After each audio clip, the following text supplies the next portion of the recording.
Hello दोस्तों, आप सभी को मेरा नमस्कार। आप सब कैसे हैं? मैं आशा करता हूं कि आप सब अच्छे होंगे और आप लोगों की पढ़ाई भी अच्छे से चल रहा होगा। दोस्तों, आज मैं कक्षा 11वीं फिजिक्स एनसीईआरटी का चैप्टर नंबर 6 का एक क्वेश्चन है, कोणीय संवेग तथा जड़त्व आघूर्ण में संबंध। यह प्रश्न बहुत महत्वपूर्ण है, अक्सर पेपर में पूछा जाता है, अक्सर पेपर में आता है, इसलिए ये टॉपिक बहुत महत्वपूर्ण है। आप सब लोग अच्छे से इसे देखिए और समझने का प्रयास कीजिए। कोणीय संवेग तथा जड़त्व आघूर्ण में संबंध। देखिए, ये डायग्राम है, इसमें मैंने एक अक्ष बनाया है। अक्ष क्या है? A B. एक अक्ष ए बी है जो बिंदु ओ से होकर गुजर रही है।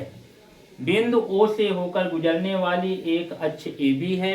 इस अक्ष के परितः यानी चारों ओर कोई पिंड है जो घूर्णन गति कर रही है। यह पिंड कई छोटे छोटे कणों से मिलकर बना है। उन कणों का द्रव्यमान m1, m2 तथा m3 है। उन कणों का रैखिक वेग देखिए, इन कणों का द्रव्यमान कितना है? m1, m2, m3। बिंदी बिंदी बहुत सारे कण हो सकते हैं, जितने कण रहेंगे उतने द्रव्यमान होंगे। कणों का रैखिक वेग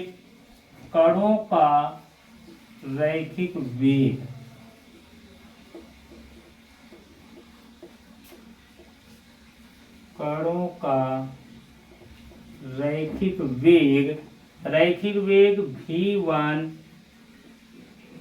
v2, v3 है। इन कणों का घूर्णन अक्ष से दूरियां r1, यहाँ पर r2 होगी, r1, r2 तथा r3 है। कणों का घूर्णन अक्ष से दूरियां r1, r2, r3 बिंदी बिंदी है। अब ये सभी कण अक्ष AB के परितः कोणीय वेग ओमेगा से घूमते हैं। अब आप लोगों को लिखना कैसे होगा? ये डायग्राम आप लोग बनाएंगे, फिर लिखेंगे कैसे? भाषा सुन लीजिए। माना कोई पिंड है जो बिंदु O से गुजरने वाली अक्ष AB के परितः कोणीय वेग ओमेगा से घूम रहा है। यह पिंड कई छोटे छोटे कणों से मिलकर बना है, जिनका द्रव्यमान क्रमशः m1, m2, m3 बिंदी बिंदी है। इन कणों का रैखिक वेग क्रमशः v1, v2, v3 dash dash है। कणों का घूर्णन अक्ष से दूरियां क्रमशः r1, r2, r3 dash dash हैं। अब करना क्या है कि संपूर्ण पिंड का कोणीय संवेग निकालना है। तो पूरे पिंड का कोणीय संवेग निकालने से पहले इन छोटे छोटे कणों का अगर कोणीय संवेग निकाल लिया जाए तो उन सभी कोणीय संवेग को अगर जोड़ दिएंगे तो पूरे पिंड का कोणीय संवेग निकल जाएगा। तो करेंगे क्या? संपूर्ण पिंड का कोणीय संवेग, संपूर्ण पिंड का कोणीय संवेग, पिंड का कोणीय संवेग, संपूर्ण पिंड का कोणीय संवेग प्रत्येक कणों के कोणीय संवेग के योग के बराबर होता है। संपूर्ण पिंड का कोणीय संवेग प्रत्येक कणों के कोणीय संवेग के योग के बराबर होता है। प्रत्येक कणों के कोणीय संवेग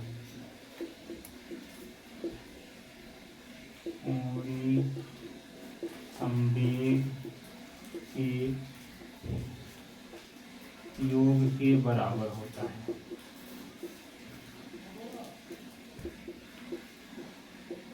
बराबर होता है।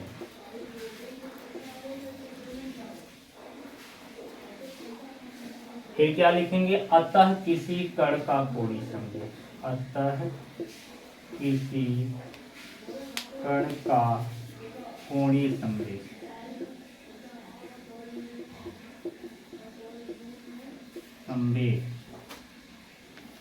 बराबर रैखिक संवेग, रैखिक संवेग गुणे घूर्णन अक्ष से लंबवत दूरी।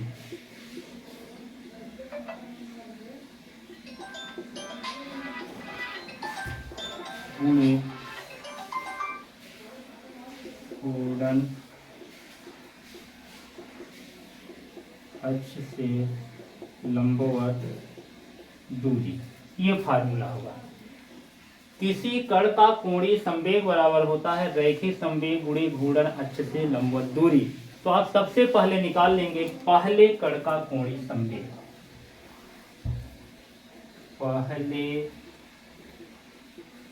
कण का कोणीय संवेग बराबर हो जाएगा रैखिक संवेग गुणे घूर्णन अक्ष से लंबवत दूरी। रैखिक संवेग, रैखिक संवेग को P से लिखते हैं, P बराबर होता है mv। चूंकि पहले कण का है इसलिए पहले कण का द्रव्यमान m1 और पहले कण का रैखिक वेग v1 है, और v1 बराबर हो जाएगा r1 ओमेगा। तो m1 r1 ओमेगा, क्योंकि v1 बराबर होता है r1 ओमेगा, तो v1 के जगह मान रखेंगे r1 ओमेगा, तो p बराबर मिलेगा m1 r1 ओमेगा। तो पहले कण का कोणीय संवेग बराबर m1 r1 ओमेगा। इसी प्रकार से दूसरे कण का कोणीय संवेग निकालना, दूसरे कण का कोणीय संवेग,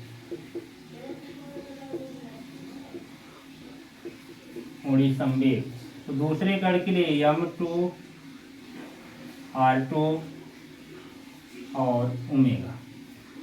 इसी प्रकार से तीसरे कण का निकाल लें, तीसरे कण का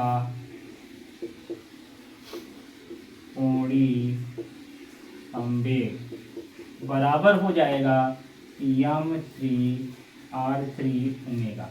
इसी प्रकार से बहुत सारे कण रहेंगे तो बिंदी बिंदी कर दिया जाए, इससे सभी कणों का निकाल दिया जाएगा।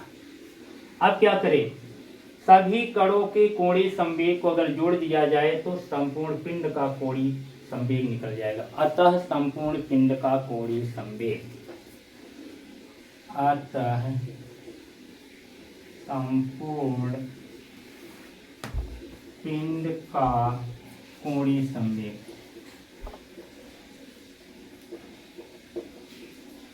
कोणीय संवेग, कोणीय संवेग को L से दर्शाते हैं, L बराबर प्रत्येक कणों के कोणीय संवेग का योग। अब इसको मैं मिटा दे रहा हूं, जोड़ दीजिए इन सबको, तो ये हो जाएगा m1 r1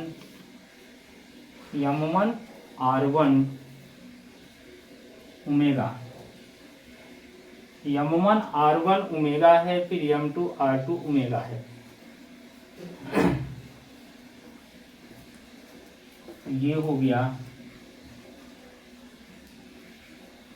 omega plus m2 r2 omega plus m3 r3 omega, इतना होगा। अब इसमें कुछ कॉमन है, यहाँ पर कुछ कॉमन है। क्या कॉमन मिल रहा है, ओमेगा तीनों में कॉमन है, तो ओमेगा को जब कॉमन ले लेंगे तो क्या बचेगा, m1 r1 बचेगा, अंदर बचेगा m1 r1 बचेगा, तो ये हुआ L = m1 r1। इसको आप सबको प्लस में कर दीजिए, m1 r1 plus M2R2 plus M3R3 omega को बाहर कर देंगे। अब इन सब का योग क्या दर्शाएगा?